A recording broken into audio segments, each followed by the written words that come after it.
Restorasi yang kita maksudkan itu adalah memperkuat kembali seluruh pola pikir, kemampuan daripada filosofis yang memang hadir di tengah-tengah kehidupan kebangsaan kita.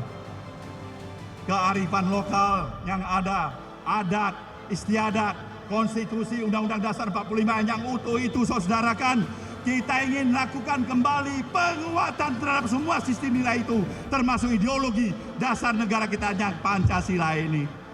Kita ingin perkuat itu, itu yang dimaksudkan oleh Nasdem, restorasi, saudaraku semuanya.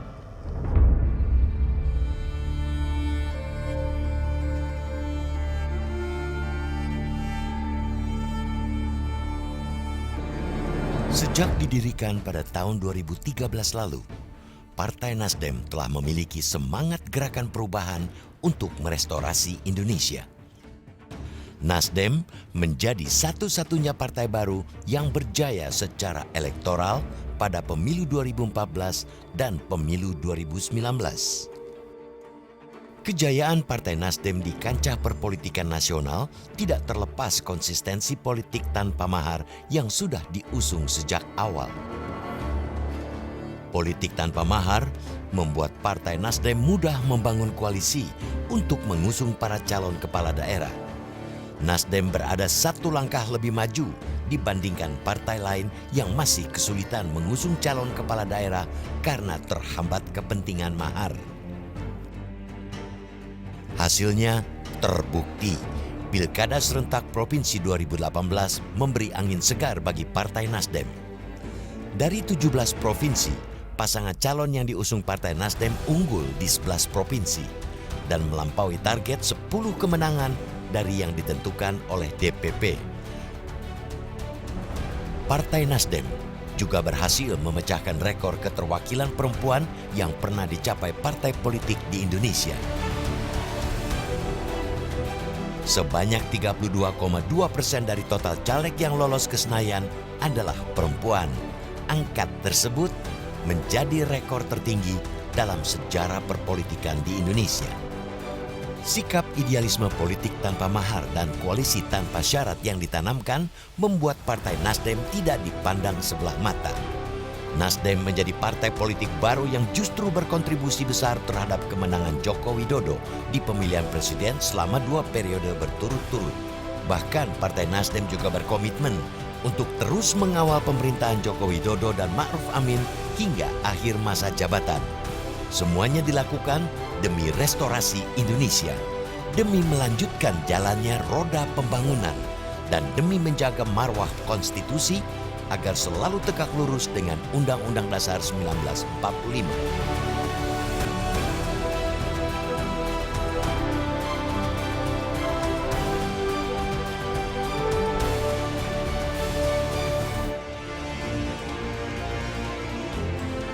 Pencalonan Partai Nasdem terhadap pasangan Anies Baswedan dan Muhaimin Iskandar menjadi bagian strategi untuk terus melanjutkan pembangunan yang saat ini berjalan.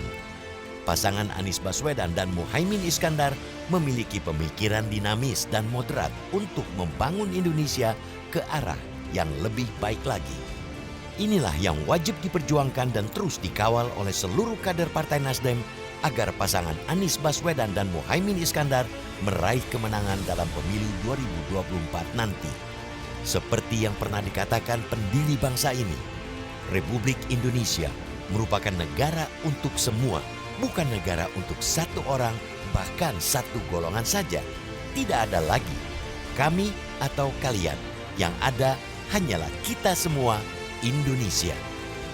Pesan inilah yang selalu ditanamkan dan diwariskan Surya Paloh kepada kadernya di seluruh Indonesia. Di usianya yang ke-12 tahun, Partai Nasdem tumbuh dengan semangat kebangsaan dan hadir untuk membuat perubahan. Inilah pesan kebangsaan Surya Paloh dalam rangka ulang tahun Partai Nasdem ke-12 tahun. Assalamualaikum warahmatullahi wabarakatuh. Salam sejahtera bagi kita semuanya. Tanpa terasa perjalanan yang telah kita lalui memposisikan kehadiran Nasdem sebagai institusi partai politik dengan segala pasang surut dan dinamika pergulatan yang telah kita lalui. Hari ini kita berusia tepat 12 tahun. Untuk itulah saya ingin menyapa pada saudara, para kader Nasdem, dimanapun saudara berada, bahwasanya gelora dan semangat perjuangan yang kita miliki di dalam membawa misi besar dan mulia, yaitu gerakan perubahan untuk merestorasi Indonesia adalah suatu perjuangan yang tidak boleh berhenti disebabkan oleh satu dan lain hal. Apalagi ketika ada upaya yang memaksakan kita untuk meninggalkan komitmen dan misi idealisme kita untuk berubah. Hingga kita tidak lagi berpegang pada jati diri yang kita miliki. Sebagai satu institusi partai politik yang tentunya ingin membangun dan mempertahankan sistem dan values yang tetap harus mendapatkan tempat dan kehormatan dari berbagai dialektika dan romantika perjalanan kehidupan kebangsaan yang kita jalankan. Inilah sebenarnya yang perlu kita pahami bersama. Nasdem bukan hanya lahir dan memakai label sebagai institusi partai politik yang hanya terjebak pada pragmatisme kekuasaan untuk kekuasaan yang lebih hebat. Tapi di atas semuanya itu, kita tetap harus bisa menjaga ruang idealisme kita sebagai satu values yang berulang kali saya katakan dimanapun saudara berada, bahwasanya profesionalisme yang kita miliki harus tetap terikat pada nilai-nilai moralitas. Kita memperkenalkan gaya politik yang baru di tengah-tengah cibiran bahkan yang dihadapkan pada kita.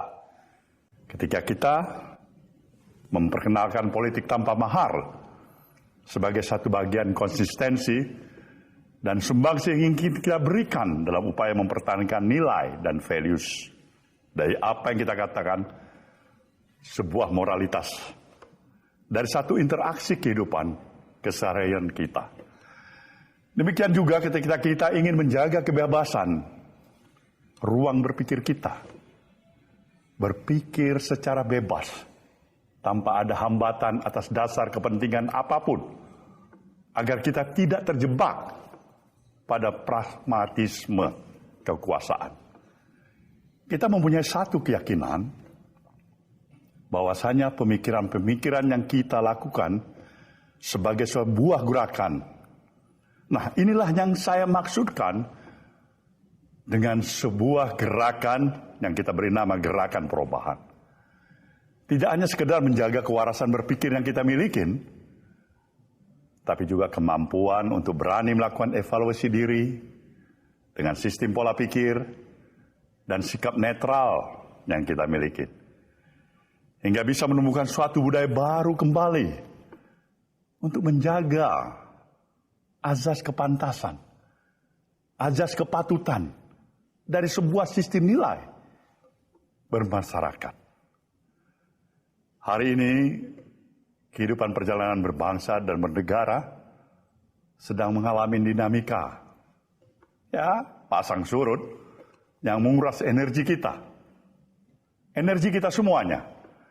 Akan tetapi selalu yang harus kita ingat dan dipegang dengan erat adalah komitmen atas proklamasi yang kita miliki sebagai suatu negara. Dan inilah bagian dari tugas sejarah untuk terus melakukan jihad kebangsaan yang akan memisahkan mana yang baik dan mana yang buruk bagi negara kesatuan Republik Indonesia. Janji suci yang diikrarkan oleh para pendiri bangsa tentang negara ini adalah negara republik. Semangat mengatur diri sendiri, semangat berpemerintahan sendiri, yaitu semangat egalitarianisme atau kesetaraan yang diterjemahkan dengan piawai sebagai semangat kegotong royongan. Di atas fondasi semangat itulah kita tidak menempatkan hak individu atau golongan di atas kewajiban konstitusional. Dalam tahap yang lebih lanjut, hak-hak individu harus selalu berada dalam koridor menjaga kehidupan bersama untuk tidak menjadi sakit. Maka dalam konsep dasar republikanisme, Indonesia harus merujuk pada ide kedaulatan rakyat. Konstitusionalisme, representasi, dan pembatasan kekuasaan. Saudara, para kader Partai Nasdem yang saya banggakan. Seorang pemikir pernah menyatakan, kekuasaan adalah power yang tend to corrupt. And absolute power adalah corrupt, absolutely. Saya pikir ungkapan tersebut begitu berarti pada hari ini.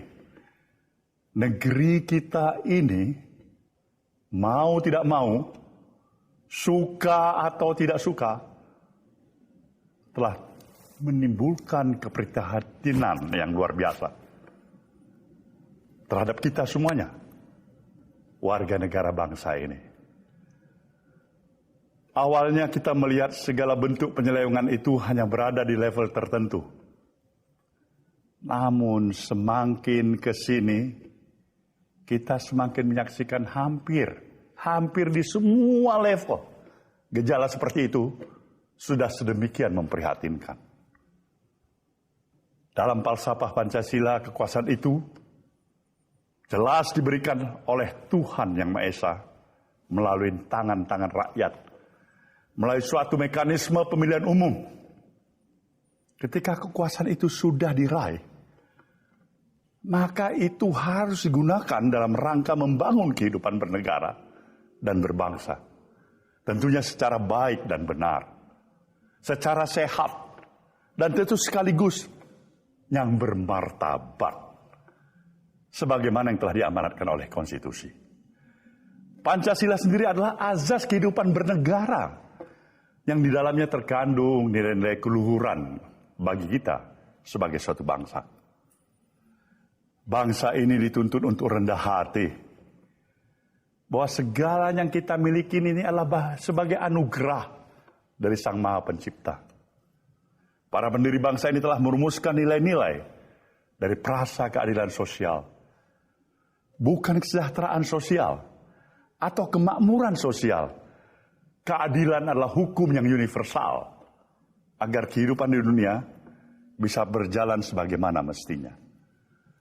Keadilan adalah terjadinya keseimbangan di dalam hak dan kewajiban. Dalam estetika, keindahan adalah manifestasi keadilan. Dalam etika, kepatutan adalah manifestasi keadilan. Dalam hukum, ketentuan dalam segala perundang-undangan dan lembaga peradilan adalah manifestasi dari keadilan. Dalam sebuah kompetisi, berkompetisi secara fairness adalah bentuk rasa keadilan itu. Saudara, semua manusia bisa dan selalu menerima kenyataan apapun yang menjadi nasibnya ketika itu didasari oleh nilai keadilan. Kita semua bisa menerima untuk selalu menjadi rakyat jelata, asalkan itu bersandar pada keadilan.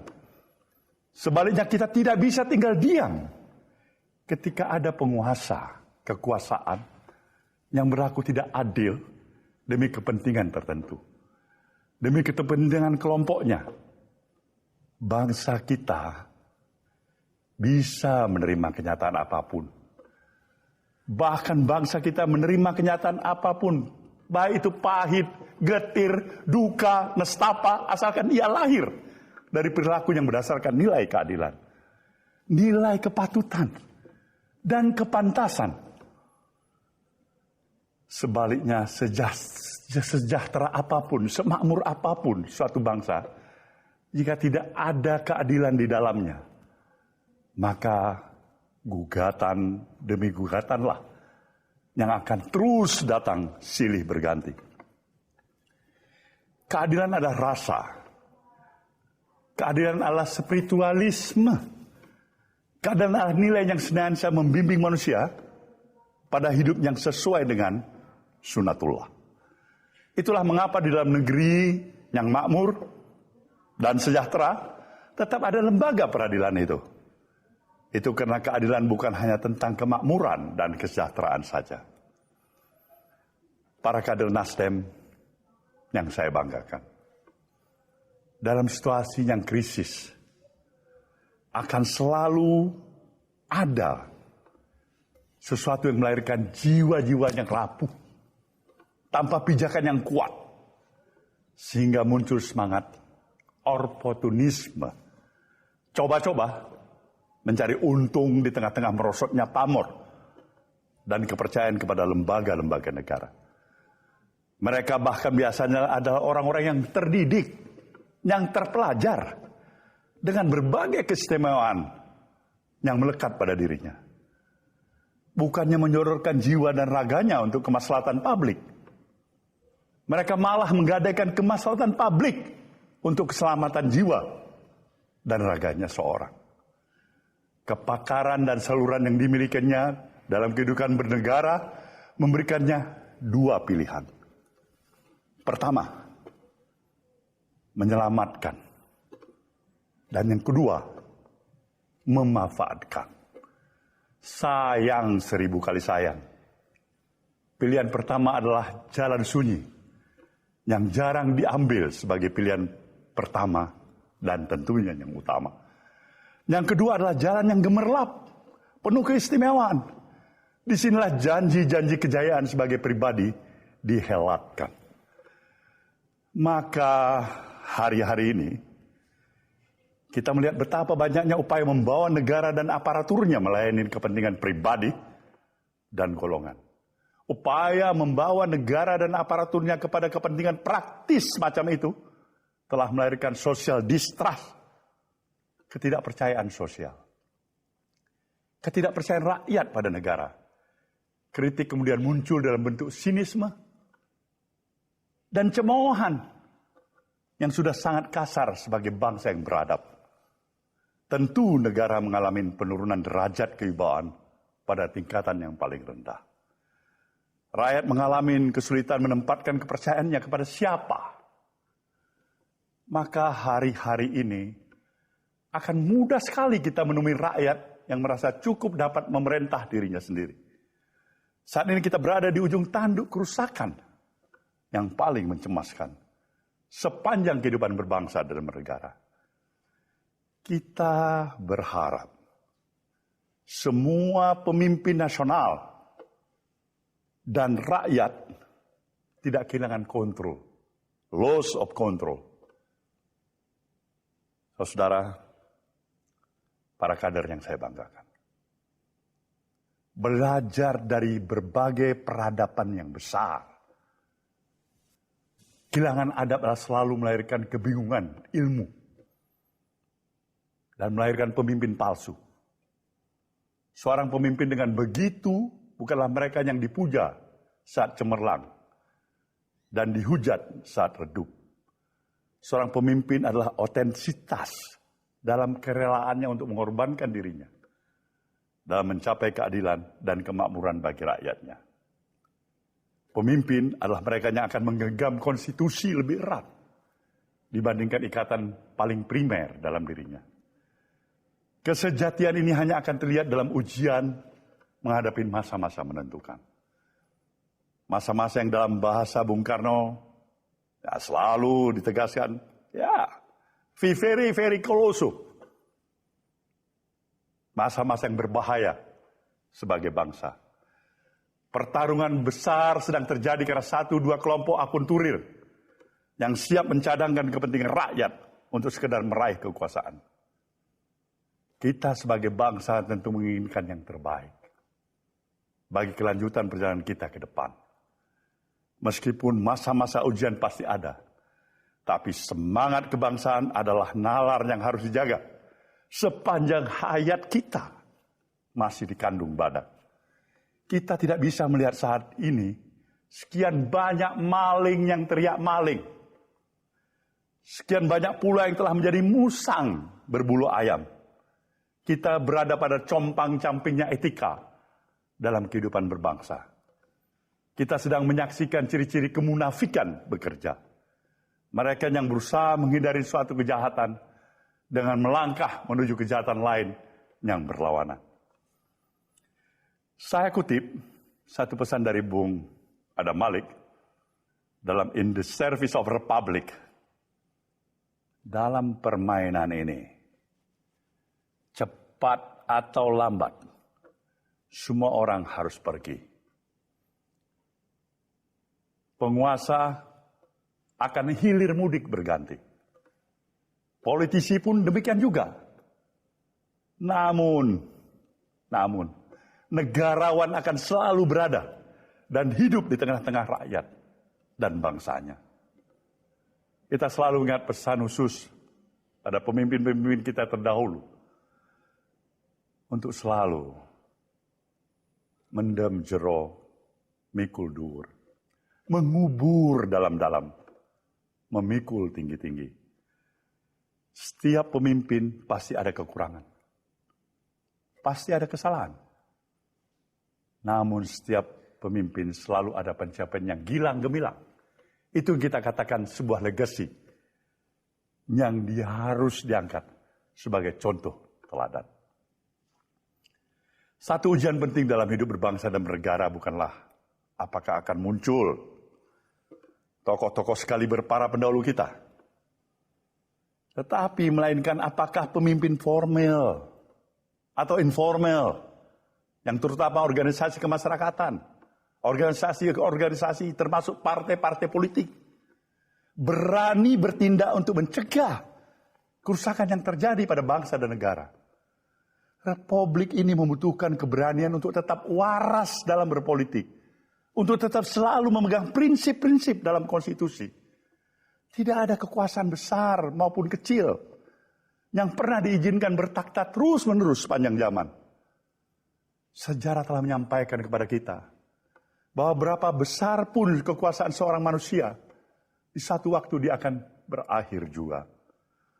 Oleh karena itu, nasihat dan filosofis Jawa menyebutkan eling lan waspodo.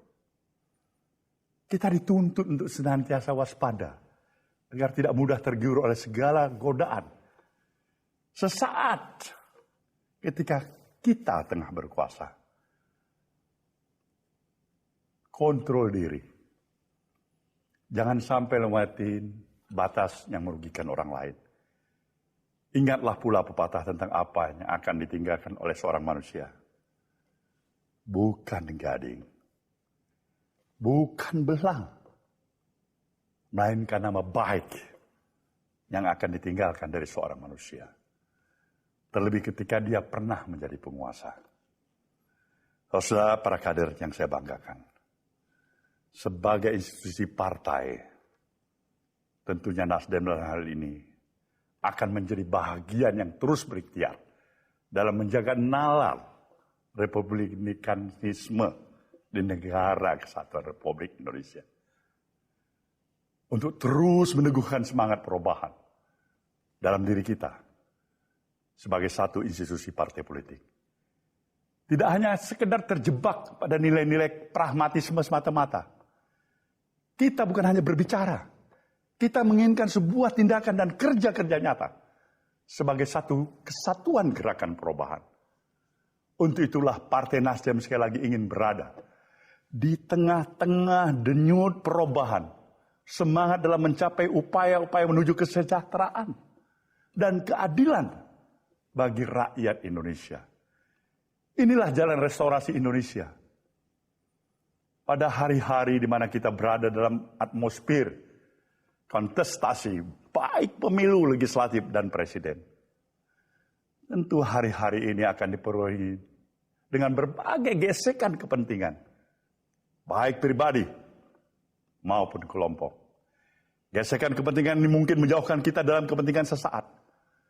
Tapi seharusnya semakin mendekatkan kita pada kepentingan tetap terjaganya kehormatan dan lembaga-lembaga negara. Kepentingan kita adalah tetap berlangsungnya kehidupan bernegara sesuai dengan koridor konstitusi sebagai pedoman utama kehidupan kita berbangsa dan bernegara.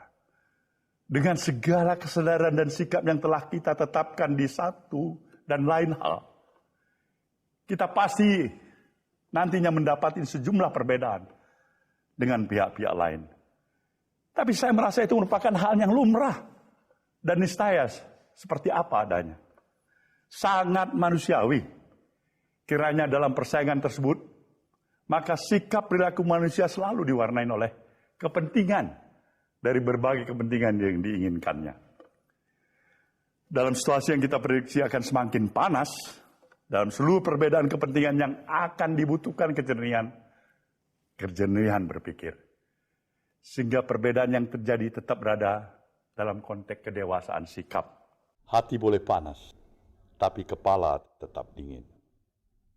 Akhirnya kita berserah diri kepada Tuhan Yang Maha Kuasa, yang senantiasa melindungi dan memberikan rahmat-Nya kepada kita sebagai suatu bangsa.